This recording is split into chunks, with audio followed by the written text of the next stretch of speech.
உங்கள் சத்யாவில் குளு குளு ஏசி ஆஃபர். No compromise. உங்க சைடுலயும் எங்க சைடுலயும். It's a GT promise. GT Holidays, South India's #1 travel brand. வணக்கம். ஆதன் செய்திகளுக்காக நான் ஆர்த்தி. சாத்தான்குளம் வழக்கின் தீர்ப்பு குறித்து கமலஹாசன் கருத்து, தமிழகத்தின் பணக்கார வேட்பாளர், கார்களின் விலை அதிகரிப்பு போன்ற தகவல்கள் அடங்கிய ஒரு சிறிய தொகுப்பை இப்போது பார்க்கலாம். சென்னையில் ஆபரண தங்கத்தின் விலை சவரனுக்கு 1040 ரூபாய் குறைந்துள்ளது. கடந்த சில நாட்களாகவே தங்கம் விலை ஏற்ற இறக்கத்துடனேயே இருந்து வருகிறது. ஏப்ரல் 1ஆம் தேதி விலை அதிகரித்து 2ஆம் தேதி விலை குறைந்த நிலையில் அதன் பின்னர் தொடர்ந்து விலை உயர்ந்து வருகிறது. வாரத்தின் தொடக்க நாளான திங்கட்கிழமை தங்கம் விலை அதிரடியாக சவரனுக்கு 1120 ரூபாய் குறைந்த நிலையில் மாலையில் 1440 ரூபாய் உயர்ந்துள்ளது. செவ்வாய்க்கிழமையும் விலை குறைந்துள்ளது. அதன்படி சென்னையில் ஆபரண தங்கத்தின் விலை சவரனுக்கு 1040 ரூபாய் குறைந்து ஒரு சவரன் 1,10,880 ரூபாய்க்கும், கிராமுக்கு 130 ரூபாய் குறைந்து 1 கிராம் 13,860 ரூபாய்க்கும் விற்பனை செய்யப்பட்டது. சாத்தான்குளம் வழக்கில் மனசாட்சி இல்லாமல் பேசிய ஆட்சியாளர்களுக்கு தண்டனை விதிக்கப்பட வேண்டும் என மக்கள் நீதி மய்யத்தின் தலைவர் கமலஹாசன் தெரிவித்துள்ளார். இதுகுறித்து அவர் வெளியிட்டுள்ள எக்ஸ் தளப்பதிவில், நாட்டையே அதிரச் செய்த இந்த அநீதிக்கு எதிராக விடாமல் போராடிய ஜெயராஜ் பெனிக்ஸ் குடும்பத்தார், சாத்தான்குளம் ஊர் பொதுமக்கள், சமூக ஆர்வலர்கள், ஆதாரங்களுடன் குற்றத்தை நிரூபித்த சிபிஐ விசாரணை அதிகாரிகள் பாராட்டப்பட வேண்டியவர்கள் எனவும் குறிப்பிட்டுள்ளார். போலீசாரின் கொலைவெறி தாக்குதலுக்கு ஆளாகி படுகாயமடைந்தவர்களை பார்க்காமலேயே சான்றிதழ் அளித்த மருத்துவர், உண்மைகளை மறைக்க முயன்ற அதிகாரிகள் இருவரும் மூச்சு திணறலால் இறந்தார்கள் என மனசாட்சி இல்லாமல் பேசிய ஆட்சியாளர்கள் ஆகியோருக்கும் தண்டனை விதிக்கப்பட வேண்டும் என கமலஹாசன் வலியுறுத்தியுள்ளார். அதிகாரத்தில் இருக்கும் துணிச்சலால் குற்றம் இழைப்பவர்கள் எவராயினும் அவர் எத்தகைய செல்வாக்கு படைத்தவர் எனினும் சட்டத்தால் கடுமையாக தண்டிக்கப்பட வேண்டும். அதிகார மமதையில் அப்பாவி மக்களுக்கு எதிராக நிகழும் கொடுமைகள் ஒழிக்கப்பட வேண்டும் எனவும் கமலஹாசன் ஆவேசத்துடன் தெரிவித்துள்ளார். சிலிண்டர் பற்றாக்குறை, தேவை அதிகரிப்பு ஆகிய காரணங்களால் மின்சார அடுப்பு மற்றும் அதற்கான பாத்திரங்கள் உற்பத்தியை அதிகரிக்குமாறு சம்பந்தப்பட்ட நிறுவனங்களை வலியுறுத்த மத்திய அரசு திட்டமிட்டுள்ளது. மேற்கு ஆசிய போரால் சமையல் எரிவாயு தட்டுப்பாடு ஏற்பட்டுள்ளது.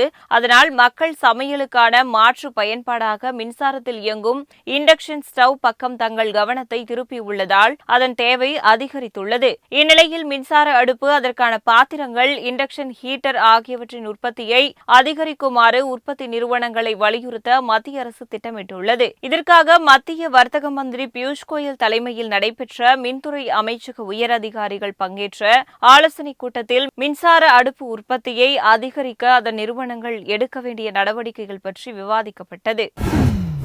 இந்தியாவின் முன்னணி கார் நிறுவனங்களான மெர்சிடிஸ் பென்ஸ், BMW, ஆடி மற்றும் JSV, MG மோட்டார் போன்ற நிறுவனங்கள் தங்களது கார்களின் விலையை 2% வரை உயர்த்தியுள்ளன. எஃகு, அலுமினியம் மற்றும் செம்பு போன்ற மூலப்பொருட்களின் விலை சர்வதேச அளவில் உயர்ந்திருப்பது இந்த விலை உயர்வுக்கு முக்கிய காரணமாக கூறப்படுகிறது. யூரோ மற்றும் டாலருக்கு நிகரான இந்திய ரூபாயின் மதிப்பு சரிந்துள்ளதால் வெளிநாடுகளில் இருந்து இறக்குமதி செய்யப்படும் பாகங்களின் விலை அதிகரித்துள்ளதும் கார்களின் விலை உயர்வுக்கு காரணமாக சொல்லப்படுகிறது. சொகுசு கார் சந்தையின் முன்னணியில் இருக்கும் நிறுவனங்கள் 2வது முறையாக இந்த ஆண்டில் விலையை உயர்த்தியுள்ளன. MG ஹெக்டர், ஆஸ்டர் மற்றும் மின்சார கார்களான காமெட் EV, ZS UV ஆகியவற்றின் விலையை 2% வரை உயர்த்தியுள்ளன. டாடா மோட்டார்ஸ் பெட்ரோல் மற்றும் டீசல் கார்களின் விலையை சராசரியாக 0.5% அளவுக்கு விலை உயர்த்தியுள்ளது. சங்ககிரி தொகுதியில் திமுக வேட்பாளராக போட்டியிடும் மணிகண்டனுக்கு அங்குள்ள மக்கள் தங்களது பேராதரவை வழங்கி வருகிறார்கள். வேட்பாளராக அறிவிக்கப்பட்ட நாள் முதலே அவர் வீதி வீதியாக சென்று பிரச்சாரம் செய்து வருகிறார். இளைஞர்கள், பெரியோர்கள், புதிய தலைமுறை வாக்காளர்கள், விவசாயிகள் என அனைத்து தரப்பினரையும் சந்தித்து உதயசூரியனுக்கு அவர் வாக்கு கேட்டு வருகிறார். மேலும் கிராமப்புறங்களுக்கு சென்று ஊர் மக்களை சந்தித்தும் தனது ஆதரவை திரட்டுகிறார். சங்ககிரி தொகுதியில் நிலவும் பிரச்சினைகள், மக்களுக்கு செய்யப்பட வேண்டிய அடிப்படை வசதிகள் உள்ளிட்ட பல்வேறு தகவல்களை எடுத்து கூறி வாக்கு சேகரிக்கிறார். இதனால் செல்லும் இடமெல்லாம் மணிகண்டனுக்கு ஆரத்தி எடுத்தும் மாலை அணிவித்தும் தொகுதி மக்கள் தங்கள் பேராதரவை அவருக்கு வழங்கி வருகிறார்கள். திமுக நிர்வாகிகள், தொண்டர்கள் மற்றும் கூட்டணி கட்சியினருடன் திறந்தவெளி வாகனத்தில் சென்றபடி தீவிர பிரச்சாரத்தை மேற்கொண்டு உள்ளார். மணிகண்டனின் இடைவிடாத பிரச்சாரம் சங்ககிரி தொகுதி மக்களின் கவனத்தை வெகுவாக ஈர்த்துள்ளது. சட்டசபை தேர்தலில் பெரம்பூர் மற்றும் திருச்சி கிழக்கில் போட்டியிடும் தாவேக தலைவர் விஜயின் வேட்புமனுக்கள் ஏற்கப்பட்டுள்ளன. சட்டமன்ற தேர்தலில் முதல் முறையாக களமிறங்கியுள்ள தாவேக தலைவரும் நடிகருமான விஜய் சென்னை, பெரம்பூர், திருச்சி கிழக்கு ஆகிய 2 தொகுதிகளில் போட்டியிடுகிறார். இந்த தொகுதிகளில் தனது வேட்புமனுக்களை அவர் தாக்கல் செய்திருந்த நிலையில் திருச்சி கிழக்கு தொகுதியில் தாக்கல் செய்த வேட்புமனுவில் தன் மீது 2 குற்ற வழக்குகள் இருப்பதாக தெரிவித்துள்ளார். ஆனால் பெரம்பூர் தொகுதி வேட்புமனுவில் தன் மீது குற்ற வழக்குகள் எதுவும் இல்லை என பிரமாண பத்திரத்தில் விஜய் குறிப்பிட்டிருந்தார். இதேபோல விஜயின் பிரமாண பத்திரத்தில் பெரம்பூரில் 52 வயது என்றும் திருச்சி கிழக்கில் 51 வயது எனவும் வெவ்வேறாக குறிப்பிட்டிருந்தார். பெரம்பூர் தொகுதியில் விஜய் தாக்கல் செய்த மனுவின் நிலை என்ன ஆகும் என்ற கேள்வி எழுந்தது. இதற்கு முற்றுப்புள்ளி வைக்கும் வகையில் 2 தொகுதிகளிலும் விஜய் சார்பில் புதிதாக திருத்தப்பட்ட பிரமாண பத்திரம் தாக்கல் செய்யப்பட்டது. இந்த நிலையில் 2 தொகுதிகளிலும் விஜயின் வேட்புமனு ஏற்றுக்கொள்ளப்பட்டதாக அறிவிக்கப்பட்டுள்ளது.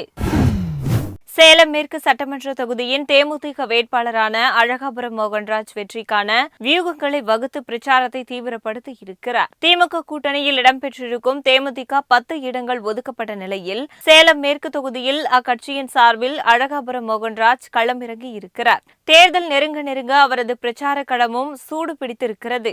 நாள்தோறும் தொகுதிக்குட்பட்ட பல்வேறு இடங்களுக்கு சென்று மக்கள் மத்தியில் அவர் தீவிர வாக்கு சேகரிப்பில் ஈடுபட்டிருந்தார். பிரச்சாரத்திற்கு மத்தியில் கூட்டணி கட்சிகளின் செயல் வீரர்கள் கூட்டத்தில் மோகன்ராஜ் கலந்து கொண்டார். 5 ரோடு பகுதியில் அமைந்திருக்கும் கட்சி அலுவலகத்தில் இந்த கூட்டம் நடைபெற்றது. பொதுமக்களிடம் வாக்கு சேகரிப்பதற்கான வழிமுறைகள், பிரச்சார யுத்தி, கூட்டணி கட்சிகளின் ஒத்துழைப்பு உள்ளிட்ட பல்வேறு அம்சங்கள் குறித்து இதில் ஆலோசிக்கப்பட்டது. இந்த கூட்டத்தில் எடுக்கப்பட்ட ஒருமித்த கருத்தின் அடிப்படையில் பிரச்சாரத்தை மேலும் தீவிரப்படுத்துவது என முடிவு செய்யப்பட்டது.